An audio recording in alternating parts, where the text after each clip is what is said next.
Hey guys, welcome back to Cam and Jake today. Thank you so much for being here.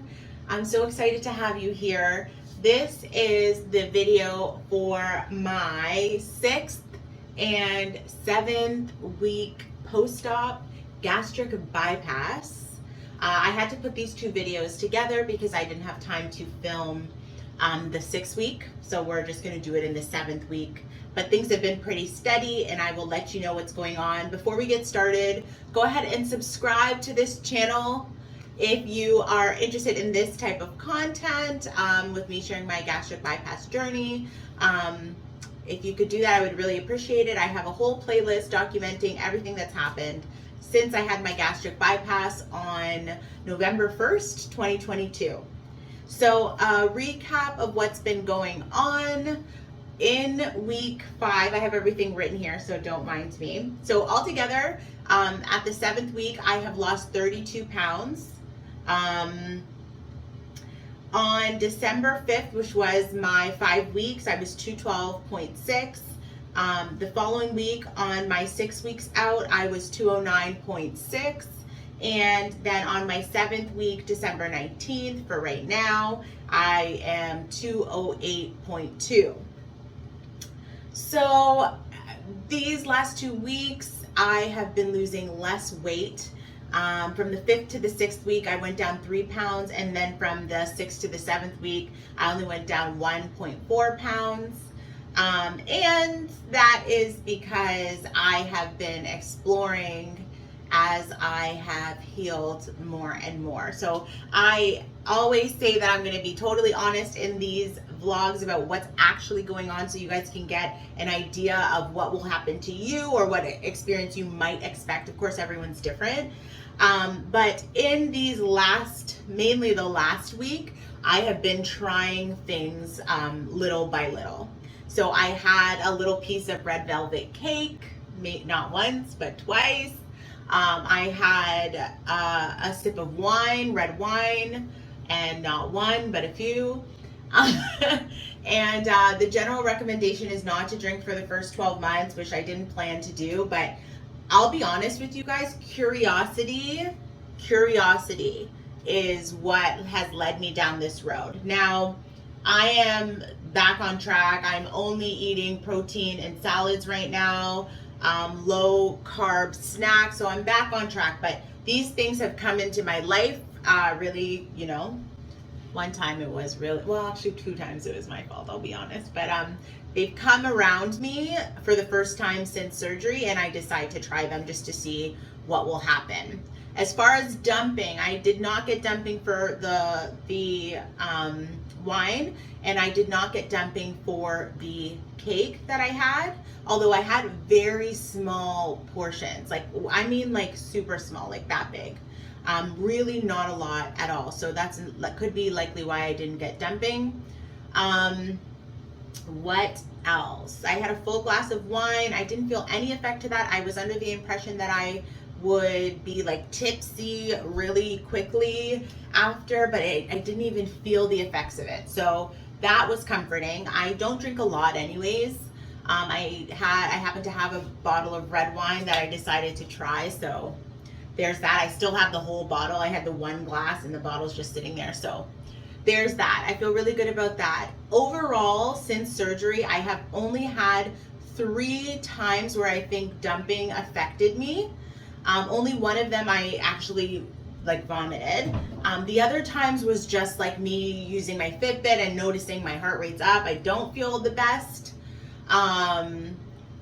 I can feel that something is changing or something is awry within my body. Not the best feeling. Definitely not, for me, not as bad as some people were explaining it. It is different for everyone. It's not pleasant though. Like, you don't want to be like out having a good time and maybe feeling like that. Your heart starts to beat fast. You feel a little bit like just really off, to be quite frank. So not the best, but not horrible. Definitely a lot less, bad than what I was thinking it was going to be. There have been times where I have so I'm generally trying to stay away from breads. I'm actually very scared of breads. I have had a little bit of pasta, again, small bits, like not even hardly any, just to try it. And that's pretty much gone down okay, but I've mostly switched out the stuff that I'm eating. So I've changed regular pasta to fibrous, pastas like new pasta and things like that, which I'm starting another channel, by the way, guys. It's called Berry Tasty Foods, and it's all about bariatric lifestyle and eating and low carb and that kind of stuff. And I'm going to be showing you guys the stuff that I eat on that channel, so definitely go check it out. I haven't uploaded anything yet, but I'll be uploading shortly, so please go ahead and subscribe if you're interested in that kind of thing. But I decided that I was going to switch out most of the things in my life with lower carb options in order to help keep myself on track and not go too far down the rabbit hole like before. Now, I'm not completely against eating just regular things. I will definitely do that, but I definitely want in my home to have some options that are just less calories. So even if I feel like I want to eat, I'm not doing as much damage, for lack of a better word, to myself. So I've switched out a bunch of things. I'll be showing you guys that all on the other channel.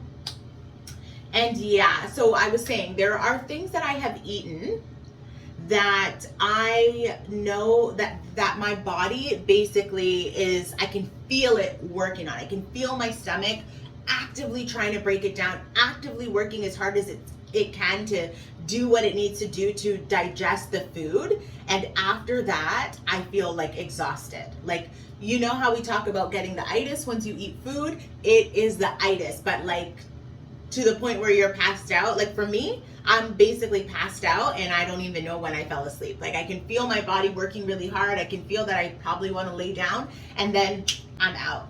And I don't love that. So I'm staying away from foods that do that to me. The time that I can remember off the top of my head is I tried a little bit of Captain Crunch cereal.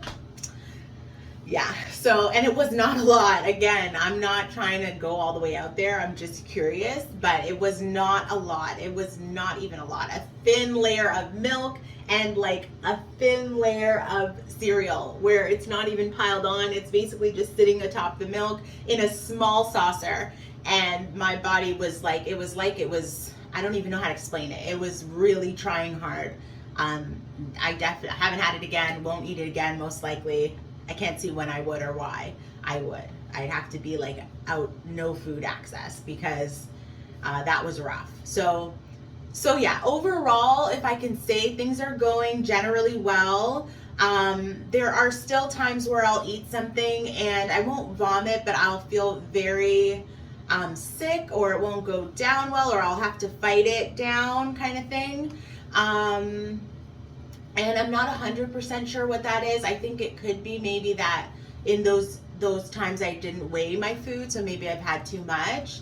But I will say that overall, eating is not as enjoyable as it was before, which is really what I was wanting, believe it or not. I wanted it to be a difficulty for me, not to the point where I can't get nutrients, but so that it's just not so easy for me to sit and enjoy a lot of food at one time. And honestly, I got what I was looking for, because I'm just not feeling like eating is as enjoyable.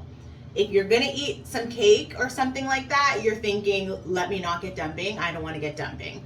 So you slow it down and you are very cognizant of that. So, I'm happy about that. It's definitely not the same vibe as getting a piece of cake and sitting down and indulging and watching TV and blah, blah, blah, blah, blah, laughing, talking. It's like you're concentrated on making sure you don't have to deal with the repercussions hours or minutes or whatever after the situation. Also, not knowing how new foods are going to really affect you is kind of nerve-wracking as well. So definitely food is not as as enjoyable experience. And I'm okay with that. I'm definitely not having a problem with that. I do wonder how it will be like after a year out, or after, time away from the date that I had surgery, what that will be like. If it does come back, the enjoyability, that will be okay. But I'm really hoping that I can get everything in line and on track to be at my goal weight before any of that happens. So I'm going to see what happens for this week. it's my 7th week, and I'm gonna go through this week kind of more along the lines as I was before, like, you know, the 5th week and before that, where I'm just kind of on track with protein, you know, veggies, healthy foods, low fat snacks, like that kind of thing, low carb snacks. So yeah, I think that's basically it for these 2 weeks, week 6 and 7 post-op gastric bypass. I can see the changes in my face 100%. I can also see it on my body, you know, but we still have a long way to go. Like I said, I'm down 32 pounds. I wanted to lose 100 pounds, so I'm still back on track. As far as loose skin and things like that, I'm seeing, can't even tell. I think I'm seeing it in my arms. So that's what it looks like. It's not cute. Let me not do that anymore. It's really not cute.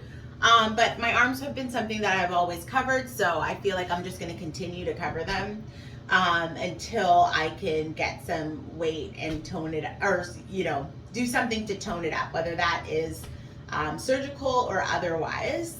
I don't have any loose skin anywhere else, literally on my body. That would be as bad as that. I'll show you guys the pictures, of course, for week 7. I don't even know if I don't even know if I took week 6 pictures. But if I do, I'll put them up at the end of this video. Definitely week 7 pictures will be at the end of this video, just to show you guys what the progress looks like. If you have any questions, please leave them in the comments below. Feel free to go watch my gastric bypass playlist. It is listing everything that's happened, documenting everything that's happened since my surgery date. And subscribe to this channel if you haven't already. We are at 800, almost 809 in subscribers, and I really would love to get this channel to 1,000 subscribers.